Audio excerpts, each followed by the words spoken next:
Welcome to the Sold Too Early Sports Card Podcast. Like most sports card podcasts, both our hosts are unemployed. That's not Kai. I'm free. What's up? Welcome back to the podcast. Yeah, it's been a fun week or so. So, after recording on Tuesday, which I was already anticipating what was going to happen, I put my formal 2-week notice into my current job where I've been for 5.5 years. No, I'm not doing sports cards full time. No, Speedy is not successful enough to do full time. Got an offer. I accepted a different role, different company, doing what I'm more passionate about. And yeah, I put my 2 weeks in. I'm employed right now, but you kind of know how being a lame duck is in a job. And I started June 2nd at my new role. Super exciting, very happy. I gotta say this because I know this is not a working podcast. We barely work as it is, but yeah, it's very interesting to see how your mental health can improve so much so quickly when you get rid of the main stressor in your life. So it is what it is. Excited to move on to a new chapter, just like I'm excited to move on to a new card show that we're heading to this weekend, which is the wrong thing to say because I have the wrong thing on the screen, but hey, it do be like that. We are going to the Third Coast Card Show in Houston, Texas, more Galveston, Texas. It is what it is there. Speedy is sponsoring the show. It would be nice to have something to look at, Zion. I have said plenty of things about the website. I'm going to be helping him, hopefully, remodel and change around a couple of things here, but it is expected to be a very nice show. The location in Galveston is right on the water. Bring my wife with me, a little Memorial Day trip, a working vacation. And it being the first time it's happened, being affiliated with Speedy, my expectations are to get out of Newark, New Jersey, which is that's a lot to expect. I missed Dallas this past time, a couple weeks ago, due to issues with Newark Airport.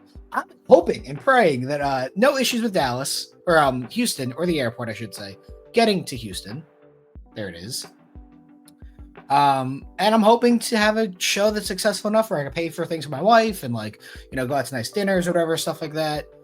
If I break even on the entire trip, which is a low expectation, I'm thrilled because obviously this is more about growing Speedy Card Lister. This is more about seeing new things, trying new opportunities. And it's a working vacation and it's kind of a fun time to do it. Why not try something new? I have high hopes. Zion's a very good friend of mine. Zion is someone who put a lot of time and effort into building the show up. He's going to get a lot of B-roll and good material for it, which is going to help on the website as well. And kind of based on what I do in my career, my day job, I want to see this grow and nurture and help to the best of my ability. And when I look at websites of previous shows that have happened, I think of the Courtside show, which just happened in Miami this past weekend. From what I've heard, conversations online, it was more of a high-end sports card show, which is perfectly fine. That's kind of what they were going for. They catered to that type of audience. And it's also Miami. This could have been an opportunity to go down there with some cash and just hang out. Now, this was a 2-day show versus Zion's 3-day show. And I personally think this attracted more of dealers from the conversations that I was having and heard than actual attendees. So, and there's nothing wrong with that. Don't get me wrong. This show accomplished what it wanted to. It had a premier clientele who wanted the Miami, Vice weekend, and they got it. Sick. There's no negative about anything at all. I don't want that to be misconstrued as negative. This was set up to be more dealer to dealer, more premier in a premier location. Sick. Good for you. I'm happy that happened. I was invited to be a dealer. I couldn't make it happen. My job situation was a little weird. I was supposed to go to a wedding. That didn't happen. There were a couple of things in my personal thing that I could not get to as a result and could not make the show happen. If it happens in the future and I'm available, I would love to go. I think this would be a fun location. I've never had a chance to go to Miami, actually. And this would be another one of those, if my wife is free, take her for a working vacation and hey, maybe go down for 4 or 5 days. And if I break even on the trip, that's the move and the goal. Or obviously hey, you go beyond that, you make money. What? You make money in sports cards? Are you kidding me? No, but I like this website. I like the structure of it. They have a very nice aesthetic here. Um, and I hope they continue to do this. You need more card shows that are properly managed, run efficiently, and serve different clientele. There's nothing wrong with saying, hey, this is what we want to target and this is what we want to go for.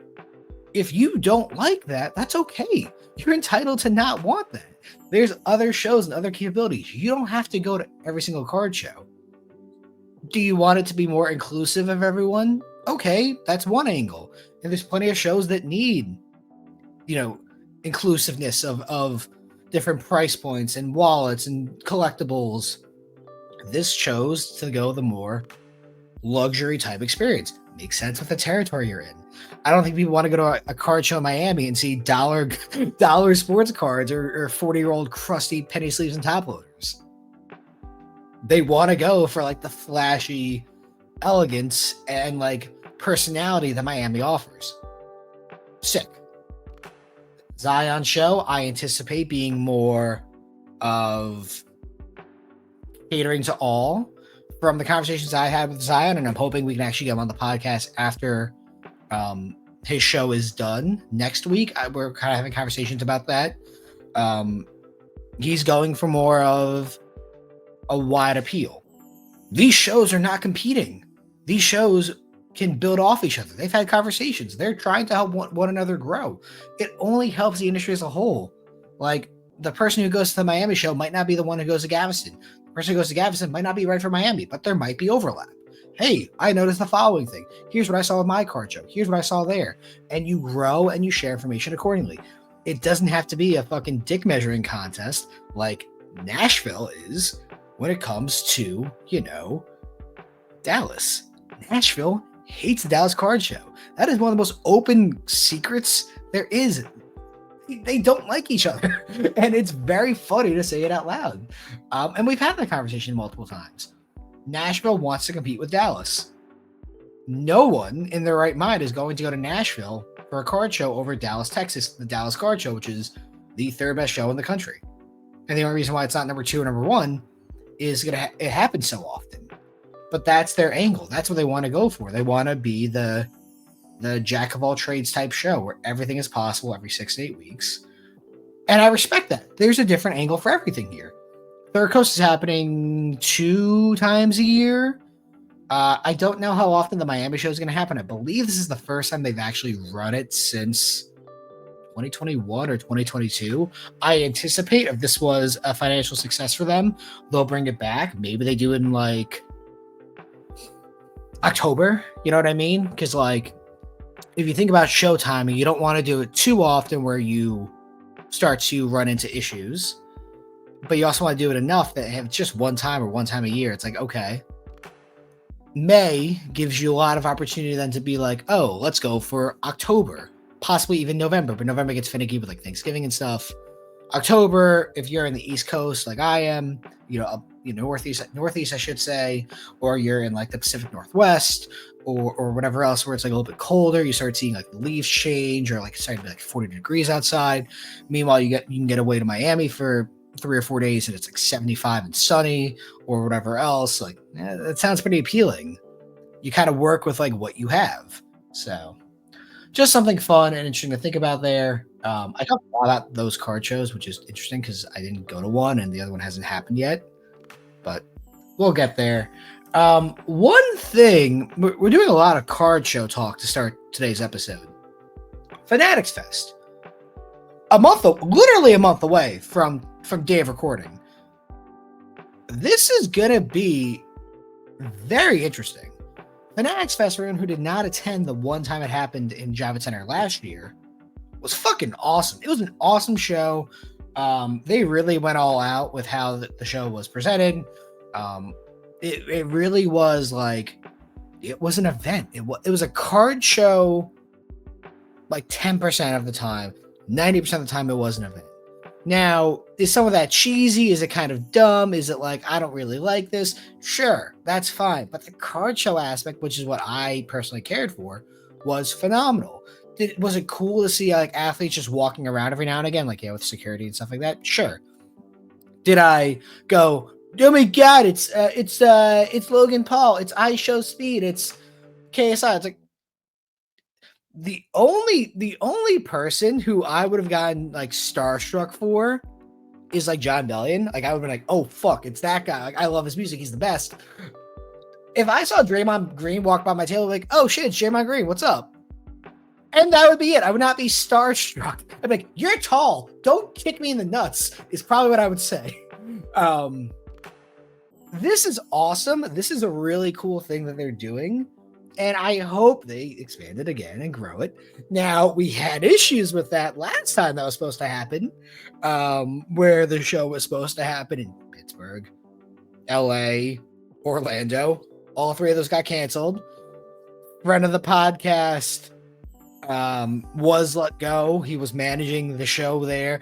I don't know what's public and what's not anymore. It doesn't really matter because the results were the same. He was in charge of that.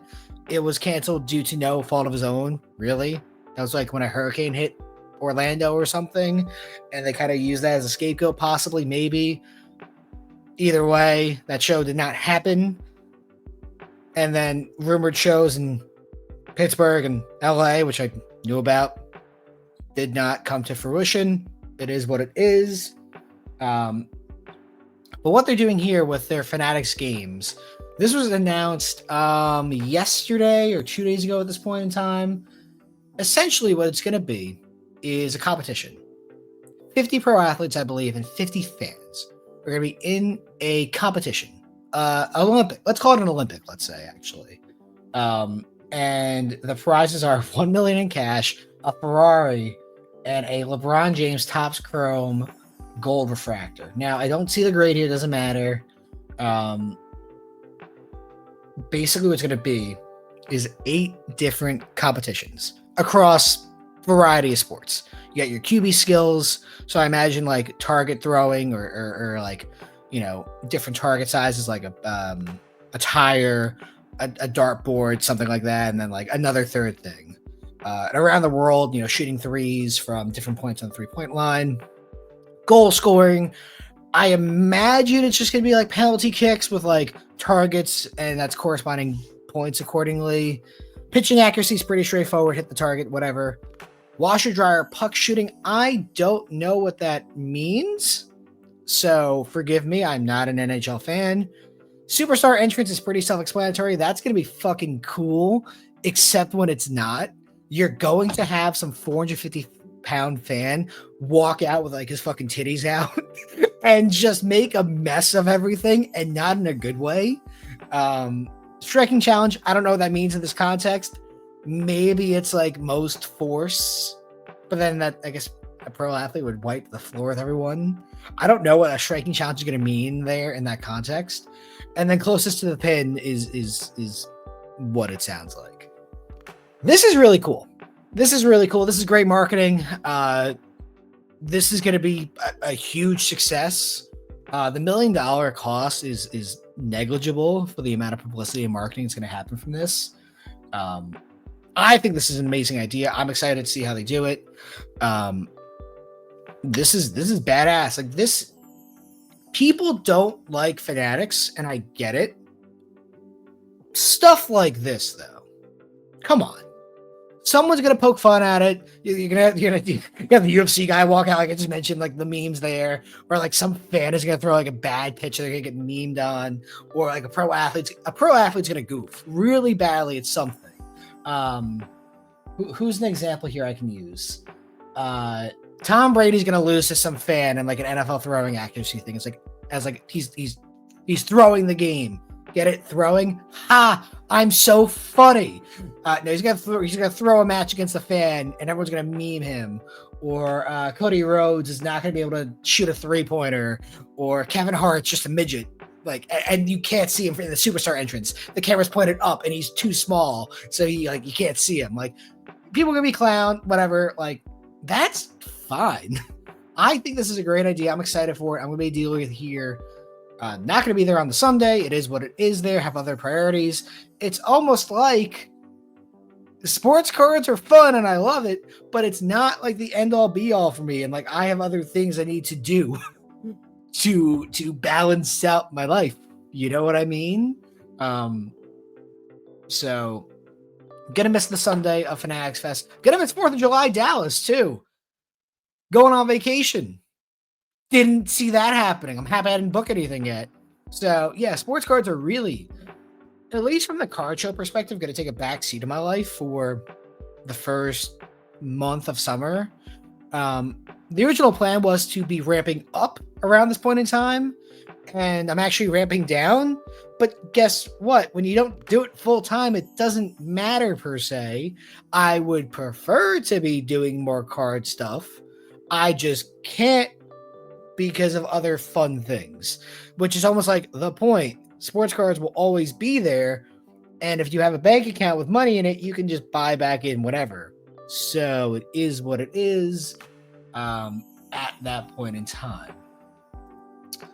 Moving through, so this was an interesting conversation that I know people, the hobby watchdogs or whatever else, were talking about at some point in time.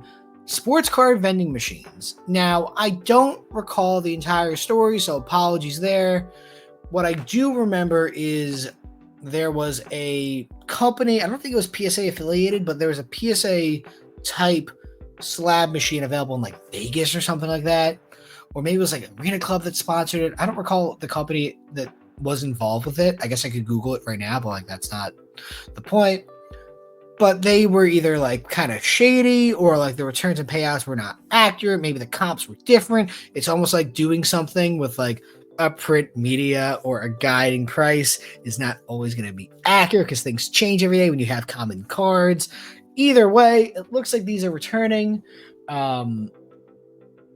This is Topps Fan Stand. Oh. Okay. That's interesting. I mean, it looks kind of cool. So it was Fan Stand. I guess this was the one I was thinking of, or maybe this was a little bit differently. I don't love this idea. I mean, I've definitely been to like bowling alleys and like other events where you can get a pack of cards and a vending machine for like $3.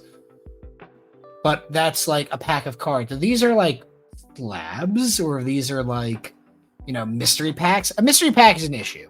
If it's packs of cards or boxes, a little bit different, but like a mystery box type thing is gonna end up looking pretty bad. But it looks like it found in 2021, gave the collectors to buy a single pack of countless products, from sports CCG to retail mega boxes, everything in between. That everything in between is carrying a lot of weight here. If it's like a mystery pack, I'm not really for it. If it's just boxes of sealed product from Topps and not Panini, because Panini's gonna lose everything soon, that's fine in my opinion. At least sealed wax is sealed wax. So I don't really know how that's gonna be, because the issue you run into is more of helping out the people who are not as familiar with the sports card industry, but at the same time, people are accountable for their own, not pitfalls, but like you got to take some accountability for yourself as well. And that is sometimes, you know what I mean? But I guess also I'm guilty of that too, because Speedy Card Listers it's a service that you sell to people, and Speedy's definitely targeting the largest majority of people in the sports card world, which is people who sell on eBay. So frankly, I'm just as guilty. And we actually had our first card shop join us, which is super exciting. SV Sports Cards Jordan, someone I've known for quite a while, is now the first affiliated card shop with Speedy. It has been a huge labor of love over the past year and a half. We are seeing continuous growth every single day, every single week. It is nowhere near where I want it to be just yet, not only in terms of like where I see this thing growing, but also to like where I want it to be in the industry. Like what it comes down to for me with Speedy Card Lister, for instance, is I know that the opportunity there exists.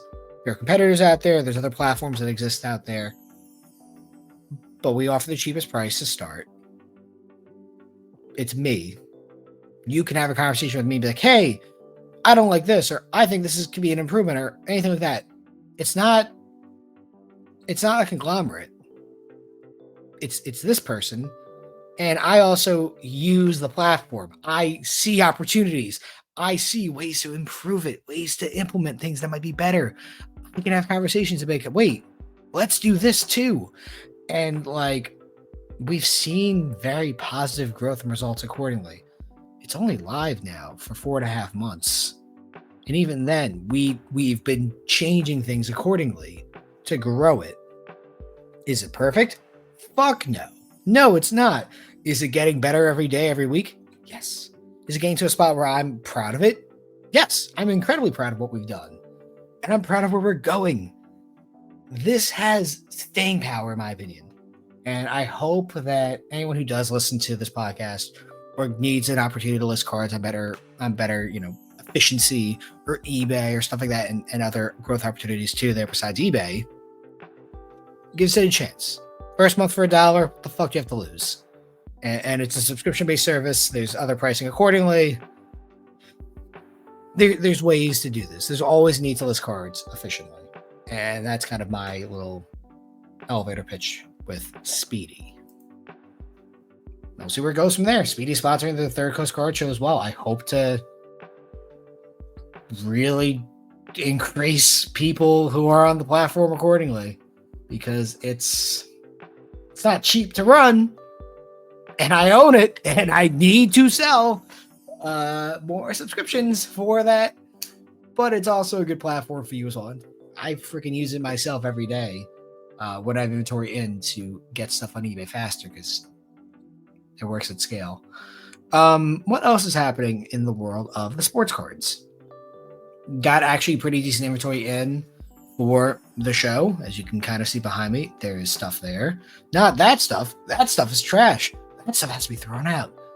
Someone who needs to pick up their goddamn stuff. We were supposed to go through comic books. A friend's father unfortunately passed away, and it's been like basically since I moved in, those have been sitting there, and we have not done it. So he's got to pick those up. I want my office back. I want my things back. I want to have a room to organize my things in. I'm going to make sure there's so much room for activities once those leave, because there's a lot of it. We're entering the summer. Memorial Day weekend is basically the beginning of the summer. The Jersey Shore is about to be packed every weekend moving forward until like Labor Day, which is still fun. Like that's just an amazing time. And I really, as I continue to buy, sell, and trade sports cards more at scale, with more opportunities every single week and month, I think we're in a phenomenal spot overall. I think that those who see this strictly as a hobby are unfortunately going to be losing out to those who don't. And I don't love that, but I also acknowledge that it's the reality of the situation. The sports card world is very independent and solo, and you are alone in a way. And I've said that a few times on the podcast. I don't mean it as such like a negative thing, but you are on your own when it comes to buying and selling sports trading cards and memorabilia and all that good stuff. Like, you have to be on your A game every single time you negotiate a deal with someone, because the second you show any sign of weakness, they will take advantage of you. And do I like that as an opportunity? No. But you have to be honest about it and accordingly based on it, because otherwise you lose. And that's the trickiest thing about what we do. You have to be on 100% of the time. Any chance you're not? Do you know the amount of people that I've heard talk at card shows about, like, yo, that dealer just sold me this card 70% comps, go get him? Like, it is a conversation that happens so often. And it's not about like, Dark's got to eat, bro. Let me cash you out, man. I'm an NPC and I can't think critically. It's more of like, this is how people think of you if you are weak, if you are off your game, if you're not fully dedicated and committed to the hashtag grind. You're seen as a joke and you get taken advantage of. Everyone talks. which is kind of how I deal with the fact that I don't think the majority of card collectors and dealers actually really like each other as people. I really don't think they like each other, because it's we see dollars and cents, and our industry is, it's like they never peaked in high school, or they peaked in high school. I'm sorry, I should say they only peaked in high school, and like that group herd mentality of like, I'm out for myself, and maybe the people around me who I also like, who make me money, never changed. Like it's very cliquey. It's very fake in a way. And I think I'm the realest motherfucker in our sports card industry. I really do. I don't call it a hobby anymore. I haven't in a while. I think I'm the most real person here, good, bad, or otherwise. Which is fine. You know, I know my spot in our industry is going to be the contrarian who also has built a business out of the contrarianness that hopefully grows and will grow into a real legitimate player in the sports card world that calls it what it is and is not always the nicest about it. I know I have a mean streak. I may have, you know, I'm not going to say that. I know I have a nice streak. That's the better way of saying that statement. Let me roll it back a smidge. But we're in a fun spot. I'm super excited for what the summer has to offer. Even if I'm not as available physically in card shows over the first month of the summer, I will always be dealing online. I'm going to be prepping accordingly for Fanatics Fest. I think Fanatics Fest is going to be really fucking good. I think Fanatics Fest is going to be basically better than it was last year. And Fanatics Fest last year was incredible. It really, I want to see them grow that show. I want to see them bring it to Orlando, LA, maybe Pittsburgh, maybe try that one again, do a sequel, and not cancel those shows again for the second time. I don't know what's going to happen there. And then we have the National 2 months away. It's go time, dude. I got my packet today, or I got my packet this week for the National. It's go time. If you are not paying attention, if you're not ready for it, you're going to miss it. So I implore you to be ready for... I'm going to go out on a limb and say, if you are someone who buys and sells and flips sports cards pretty consistently, you've been in for a couple years now, this is probably going to be the best or second best summer of that time. 2021, where people are spending 10 grand on Zach Wilson cards and Mac Jones, in the fucking stratosphere. That is way too high up. We are aiming for like right here. We're not aiming for this. We're aiming for like that. You know what I mean? Like, that's pretty freaking good. There's no more doom and gloom anymore in the sports card world, and you gotta be ready for it. So I hope you are. I know I am. And hopefully we're having a conversation next week with Zion from a very successful Third Coast Card Show. Thank you guys for watching and listening. If you're at that show, sign up for Speedy. Please. I need the subscriptions. That'd be quite helpful. And I'll see you guys next week. Bye.